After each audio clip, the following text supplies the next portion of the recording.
Action! Assalamu alaikum les spectateurs de Sky TV, chers abonnés, ñu ngi leen di nuyu di leen dalal fii ci Sky TV seen chaîne de diffusion bu maison de production Twin Studio Production. Tey ci Actu Cinéma dañoo recevoir benn acteur boo xam ni dañoo war a waxtaan ak moom ci carrière am parce que wax nañ leen ko Actu Cinéma comme d'habitude on parle de tous ceux qui font le cinéma, de tous ceux qui font le cinéma. mooy tey ñu recevoir benn technicien suba ñu recevoir benn producteur wala benn assistant tey ñu recevoir benn acteur boobu nag dinaa ko bàyyi mu présenté wu damay wax ne juste turam Antoine lañ koy woowee. salaamaaleykum maa ngi leen di nuyu waa Sky TV. ñu bëggee seen internautes yi bu baax. di nuyu bépp sénégalais. man maa ngi tudd Eric Dacosta ñu gën ma xamee ci turu Antoine ci Infidèles. Alors, donc, de son vrai nom, Eric Dacosta, ouais. Alias Antoine de la série Infidèles.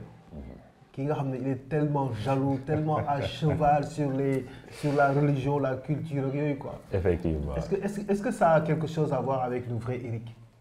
Waaw, avec le vrai Eric, il y a quelques traits quand même. Oui, côté religion, oui, parce que je tiens carrément à la religion. Mais d'abord Antoine moo gën a tar quoi. waaw différence bi foofu la nekk Antoine moo gën a tar parce que Eric moom honnêtement boo ko defee dara même bu ko méttee du yuuxuwaatee comme Antoine wax ji ni mu dëgëree. génne jëm barre de fer. waaw non Eric moom du xeex honnêtement. man même bu fekkee def nga ma dara lu ma métti et tout damay préféré woo la ñu toog waxtaan tranquillement quoi. D'accord. parce que damay faral di wax naan. loo amul ci calme. mënoo ko am ci énervement. ci colère. waaw ci colère donc damay préférer calmer waxtaan tranquillement. Donc toi tu es en train de jouer le contraire de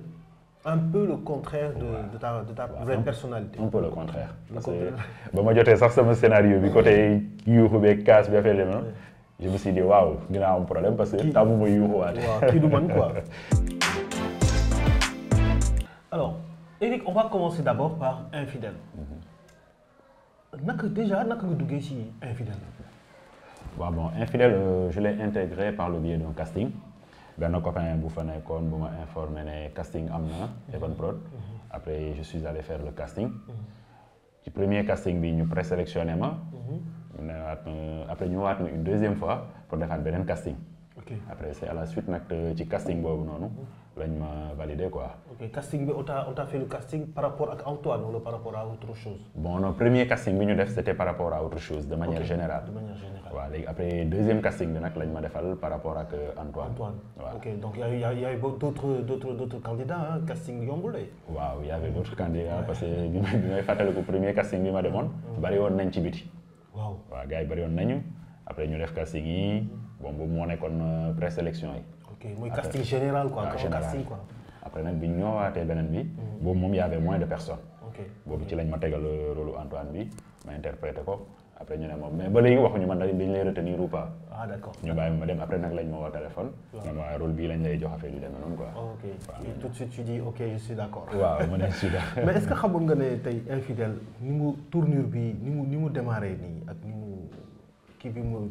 couleur bi mu affiché nii est-ce que xalaatoon nga ne dina la ci di nga ko ci fekk tu ne savais pas. waaw non au début nag je ne m'attendais pas à ça. parce que déjà boo xoolee début bi ñu commencé critiquer bari woon na. après ñu dem ba ci biir coow li wàññeeku. gars yi adopté ko.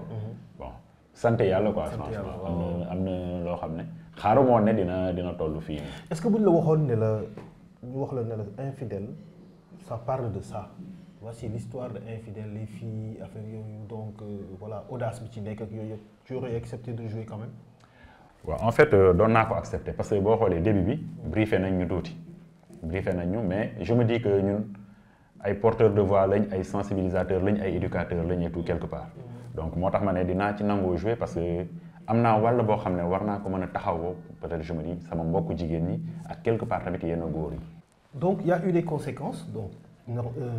joué nga ba pare il y a des conséquences les conséquences mooy lan mooy coow li déjà bari woon na ensuite loolu c'est général mais aussi ku ci nekk boo ñibbee sa kër moo xam sa famille moo xam say copains moo xam say collègues de travail et cetera yaay coow li bari woon na comment ça a été pour vous enfin pour toi.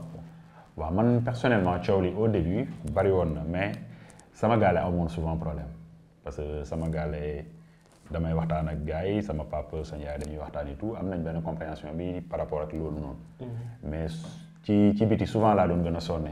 waaw ci mbedd mi parce que léegi dañuy gën a waaw leen lu kenn nanguwul wax fii Sénégal yéen a koy def patati patata. reproche yi ci mbedd mi la ëppee woon quoi ak souvent usine ba tout fi may liggéeyee. tuuti tamit daan naa ci am quelques kii. quelques reproches bon yenn mag yi wala affaire yu demee noonu. ñi comprendre woon réellement fi ñu bëgg a dem. mais ci jeunes yi. am na ci ñoo xam ne moom àndoon nañu carrément. waxe ñu ne waaye affaire yi da ngeen ko teg li nga xam ne moo fi nekk moom ngeen di wax. ca kaw ca kanam bon. mais c'est normal tamit parce que lépp loo gis day am ay prise de position. ñeneen ñi dinañ ci ànd ñeneen ñi duñ ci ànd bon. météo na nag au début sincèrement. c'était dur même sa papa ak sa yaay bu ñu waxul sax bu ñu comprendre quand même eux daf leen di affecté parce que dañ seen doom ji. effectivement man li ma ci xawoon may chance quand même mooy par rapport ak rôle bi ma ci amoon. comme sama rôle c'était très positif. waaw moo tax man peut-être quelque part sama famille aw ma ci benn problème bi nii. mais yenn wax yi nag ci mbedd mi comme j'ai dit tout à l'heure yenn wax yi ci mbedd mi ak ci média yi ak yenn. kaas yi gars yi doon kaas ak di ci yenn information yi nga xam ne ñu ngi ko doon génnee te baaxul woon souvent loolu moo gënoon a métti quoi. ok d'accord donc après yow dugg nga infidèle mais bi nga dugg see infidèle comment ça a été parce que c'est une grande maison quand même. waaw bi ma dugg see infidèle nag chance bi ma amoon mooy gars yi ma fa nekkaloon franchement c'est des gars super. gars yi c'était comme une famille en fait. amuñu benn problème bon nekkoon naa fa kay gars yoo xam ne ñoo ma gën a xam milieu bi ñoo ma jiitu et tout. ñu encadré ñu di waxtaan ak ñun di ñu conseiller bu baax macha allah quoi franchement. ok d'accord donc ci biir jeu bi yow naka comment les textes comment naka direction artistique bi. yéen naka ngeen di dundee parce que quand même il faut dire que challenge la il faut le dire c'est-à-dire tey Evenprod wala Marodi boo fa duggee on attend le meilleur de toi. Il y a du coaching il y a du truc mais il y a un meilleur de toi il y avait pas d'intrigue un peu bi ngay dugg si xaw a tiit waaye dugg fan la. waaw non bi may dugg rek c'est normal au début xawoon naa am tuuti trac parce que je me disais que ne fii ma ñëw nii maison bu mag la et tout donc j'ai pas droit à l'erreur sama jeu dafa waroon normal mais comme j'ai dit tout à l'heure chance bi ñu amoon mooy gars yi staff bi franchement bàyyiwuñu ñu seetaanuñu ñu dañ ñu doon encadrer tout le temps boo defee nii boo joué nii ñu ne la non fii nga joué telle chose rectifier ko defee ko nii defee ko naa encadrer ñu franchement bon gungee ñu bu baax a baax a baax chance boobu la ñu amoon quoi. ok c'est parfait non loolu moom am na solo quoi léegi revenons un peu en arrière comment nga duggee ci biir cinéma. bon cinéma nag à la base man passion la ci man. depuis bi may nekk xale. bi may nekk déjà scoutisme. en général dañ daan former ay troupes nii boo ay yenn événement amee maag sama gars yi ñuy yéeg ci podium bii di jouer. donc passion bi foofu la jógee ma ànd ak moom j'ai eu à faire quelques formations yu sew de gauche à droite juste pour perfectionner un peu sama jeu. gën a xam dara ci milieu bi quoi. passion la ci man. passion depuis l'enfance mais avant infidèle joué nga feneen. waaw avant infidèle joué naa ci impasse. impasse moo jiitu infidèle. waaw impasse moo jiitu infidèle. mais gisaguñ ko télé apparemment. bon ci YouTube nag lay daw quoi pour le moment. daw ci YouTube. saison 2 bi laa intégré. am fa 3 épisodes après instant bi nii ñu ngi ci saison 3 bi. saison 3 ils t'ont vu à partir infidèle nga jiitu impasse moo jiitu infidèle. infidèle effectivement impasse laa njëkk a tourné après ma dem infidèle. donc y a pas eu un rapport boo xam ne genre infidèle lañ la impasse lañ la gis. soo ko recruté mais yow da nga dégg casting nga dem. waaw dama dégg casting am ku ma informé ma dem defi casting. waaw d'accord alors bi nga duggee impasse dugg nga impasse après nga defaat lan. infidèle. ngay soog a directement dama jógee impasse dem infidèle. d'accord alors comment yow nag ngay dundee ce métier d'acteur par rapport ak population c'est-à-dire ñi la xam ñu gis la nga nekk acteur di liggéey en même temps bon des fois day. am na ay aspects yu bari quoi am na ci ñoo xam ne daf leen jaaxaloon parce que xamewuñu moon loolu surtout par exemple usine ba ñu ci bari bu ñu doon toog par rapport ak sama côté sérieux et tout te disent que voilà man je ne m'attendais pas à ce que nga nekk ci milieu bi xalaatuma la woon fii bon beneen partie bi ngay am par rapport ak population bi léeg-léeg nga gis nit ngay dox par exemple nit laa naan waa mais ça yow ana oto bi wala affaire yu demee noonu. waaw ngay jël taxi. waaw léegi da ngay bokk ak nit sax kaar mu lay xool naan genre yow lan ngay def fii lu tax jëloo taxi affaire yu demee noonu. xam nga Sénégal moom boo feeñee tele rek pour ñoom yor nga xaalis. yor nga alal bu bëri quoi c'est vrai ça arrive à tout le monde quoi am na ñoo xamante ne xel xalaatatul ñuy jël transport en commun yi quoi. parce que day dem ba yàgg benn instant comme li nga xam ne feeñaat dañ ne non kii oto la war a dawal sinon il a perdu wala perte na wala ñàkk na alors que yow li ngay gagné peut-être ci biir tournage bi yaa ngi koy def sa kër. yaa ngi koy def sa njaboot quoi. tu es marié. Ouais, je suis marié. Et madame aussi, elle n'a pas eu de problème parce que il doit y avoir. Ouais, non, bon, am na ci tuuti problème au début, mais quand même, yàlla may na ma chance am koo xam ne ku baax la dañuy waxtaan et tout, elle est très compréhensive. Voilà quoi, chance boobu la. Surtout bu la gisee ngay rey sa bopp ci sur ta fiancée là, ngay rey sa bopp ci bopp. Des fois ça la fait rigoler parce que li muy gis foofu noonu ak man c'est bokkul quoi. C'est différent. C'est différent. Moo gisee foofu ni may comporter ak man ni may comporter ak moom elle comprend. waaw Eric kii yow la. waaw des fois ça la fait rire. kii Antoine la. est-ce que yow am nga benn anecdote ci difficulté yooyu par exemple kenn ku la wax benn affaire son avis. waaw kenn sinon peut-être ci YouTube ci net bi. les commentaires. waaw benn commentaire bu benn gars defoon par rapport ak sama scène bi ma tourné ma ak Evelyne ci plage bi. mooy bi ñuy wax ci affaire kii bi quoi. mariage bi. non affaire kii. Comment ça s'appelle vocation prêtre. Ah d'accord. Parce que daf ma fa def reproche ne waaye xam nga en tant que catholique waroon nga gën a approfondir foofu war nga gën a mën a wax mais da nga banaliser sa religion et tout. Bon après ouais noonu la ma ko waxee directement quoi da nga banaliser sa religion. Bon quelque part j'ai eu la chance d'avoir son numéro de téléphone. Par hasard après ma woo ko ne ko carrément lii ci cinéma la du cours de catéchèse en fait. Tu n'as pas toute la latitude bi nga xam ne moom ngay soxla pour développer te booy wax ci vocation prêtre. C'est tellement large. mënoo développer lépp ci ab séquence su film. Donc le fait que yow pourtant la séquence je l'ai vue. C'est extraordinaire quoi en fait. C'est quelqu'un ku wax waxu catéchisme sax. Peut-être moom là c'est quelqu'un peut-être qui n'a pas compris. dañuy foog ne yow yaa jël sa initiative en tant que catholique yow yaa jël sa initiative pour wax. ci affaire catéchisme donc da nga ko war a tàllal quoi. parce que yow la nga jox benn texte te texte boobu sax benn musulman bu demee moo ko bind quoi. te pourtant gis na même texte bi sax grand bi mu ñu ko joxee. après moom nee nañu carrément léegi yéen xool leen yéen ñi nga xam ne yéen a xam religion bi. parce que on a eu la chance. Ibou Guèye waaw. nekkoon fa man ak l'autre là César. mu ne ñu léegi comme yéen ay catholique ngeen xam ngeen li ci nekk. jël leen seen temps ngeen travailler texte boobu noonu wax ci li mais jarul tamit muy gudd. mais xam nga comme cinéma comme j'ai dit on n'a pas le temps tamit di développer dañ ko tënk mais ci ku xam religion bi tamit bu baax boo déggee li ñu wax parce que bu ñu la nee vocation prêtre. c'est pas donné à tout le monde. c'est à la limite un appel de Dieu je pense que wax ji tënku na quoi. moo jël sa temps tamit nga développer comme ni nga ko war a développer. D'accord c'est ça bon loolu laa ko expliquer mais après il a compris li ma ko li ko doon wax tout à fait. oui c'est vrai parfois kenn ñëw attaquer la directement. gars yi duñ la yërëm de. duñ la yërëm quoi wala kenn ñëw ne la non catholique warul bokk ci yi wala warul. waaw ça arrive aussi. mais man côté boobu nag par contre gars yi retour yi ma ci am. gars yi rafetlu nañ le fait que catholique yi ñu am ci wàll boo xam ne. parce que boo xoolee ci suñu séquence bi ñuy wax ci affaire mariage bi. ak prêtre bi. am na benn développement bu ñu fa def. boobu tamit am naa ci ay retours yu positif quoi waaw am naa ci ay retours. ça montre que aussi y a aucun c'est-à-dire cinéma la. cinéma musulman moom du ko affaire de musulman affaire de tradition wala affaire de catholique yu mel noonu. en plus le réalisateur c'est un musulman le scénariste c'est le musulman.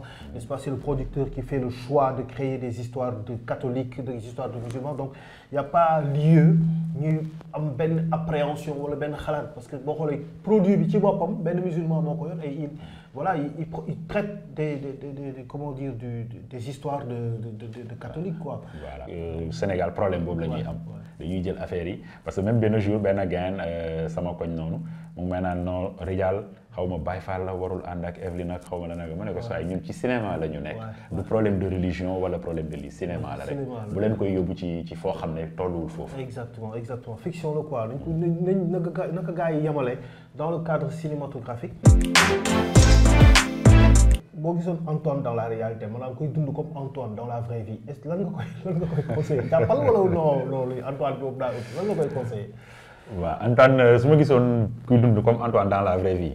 côté religion bi dinaa ko ci encourager côté véridique bi tamit dinaa ko ci encourager mais côté yuuxu bon pas yuuxuwaate bi sax mais gëddaate bi de violence verbale autoritaire bi autoritaire parce que ni ma sam benn prof daan faral di wax rek on peut être une autorité sans pour autant être autoritaire donc pour man tu n'as pas besoin de crier pour te faire entendre wala fait demee li nga bëgg a wax mën nga ko wax nit ki ci njëkk ak teraanga mu dégg la donc côté boobu laa koy conseillé quoi mu wàññi xadaar gi di waaw di waxtaan di wax daal ndànk di conseiller parce que jigéen la quoi ku koy gën a dalal ku koy yeddal la gën a soxla que ku koy radicaliser léegi ndaw si nag moom Evelyne nag boo gisoon kuy dund comme Evelyne non Evelyne su ma gisoon ku koy dund genre par rapport ak Antoine lan nga wax kii saa yi noonu bàyyil wala qu'est-ce que tu waaw non dinaa ko ne gënal comprendre Antoine gënal waxtaan ak moom di ko jéem a dalal tuuti quoi waaw loolu laa koy gën a conseiller. Donc Eric en ce moment en tant qu'acteur qu'est-ce que tu crois que aujourd'hui jëlee nga ko ci sa expérience entre Impasse ak Infidèles lan nga sentir ne yokku na ci sa xam-xamu acteur. waaw bon li ma ci gis mooy sama côté professionnel sama jeu gën na yokku honnêtement sama jeu gën na yokku sama gën naa stable tamit par rapport ak en face des caméras quoi parce que au début c'était pas très évident c'est mes premières fois et tout. même waaw da ngay xaw a crispé même benn jour sama benn cousin woo na ma di ma expliquer loolu ne ma maa ngi sentir ne ce jeu léegi gën a nice par rapport ak ben c'est normal tamit. c'est expérience bi day gën a ñëw quoi. waaw day gën a ñëw tu te sens plus à l'aise devant la caméra et tout. waaw yan rôle nga foog ni yow tu es plus à l'aise dans quelle sorte de rôle.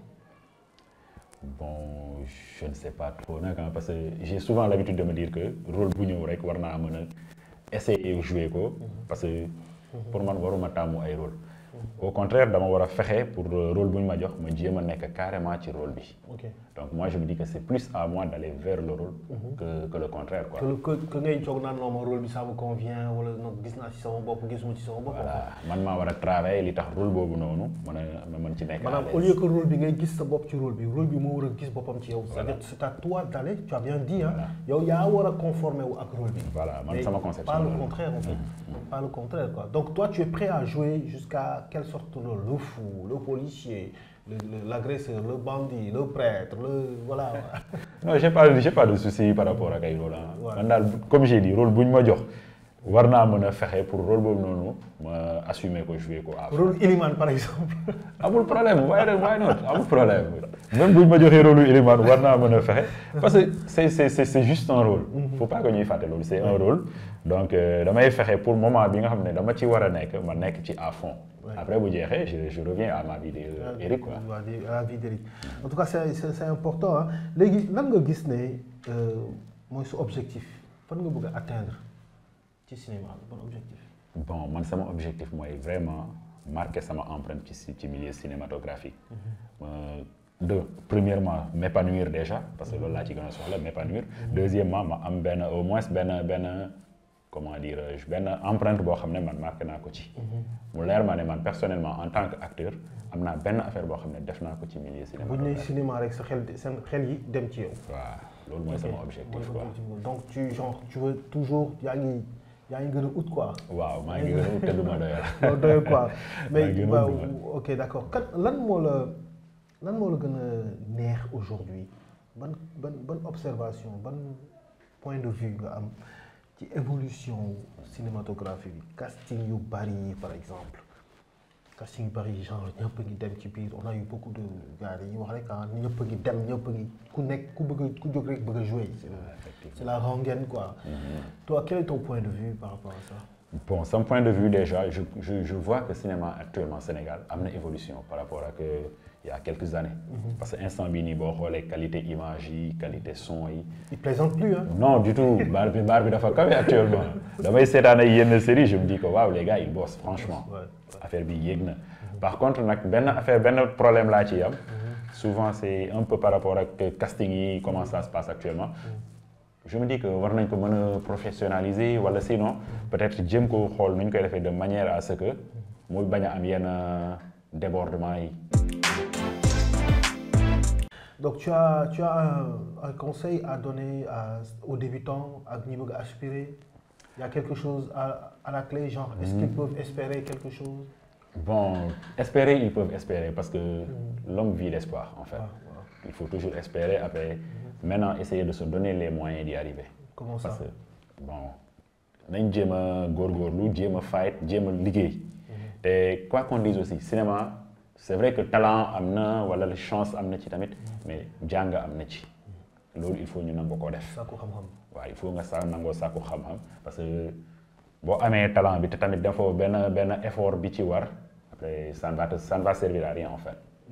Donc ku am possibilité yi dem jàngi demal jàngi.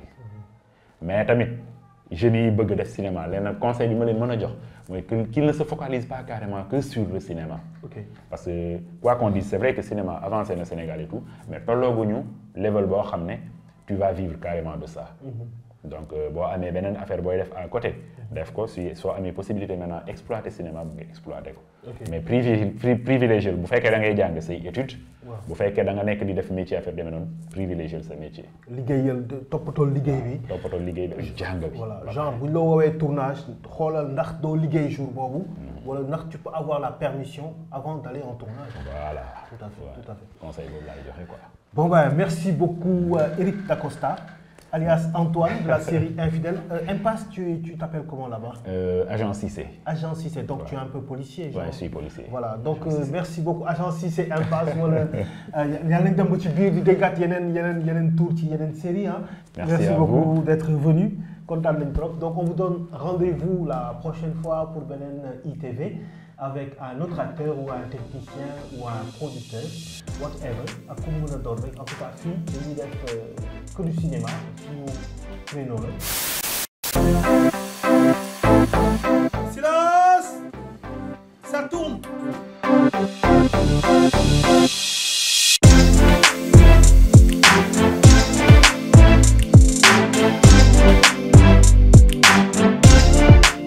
Action!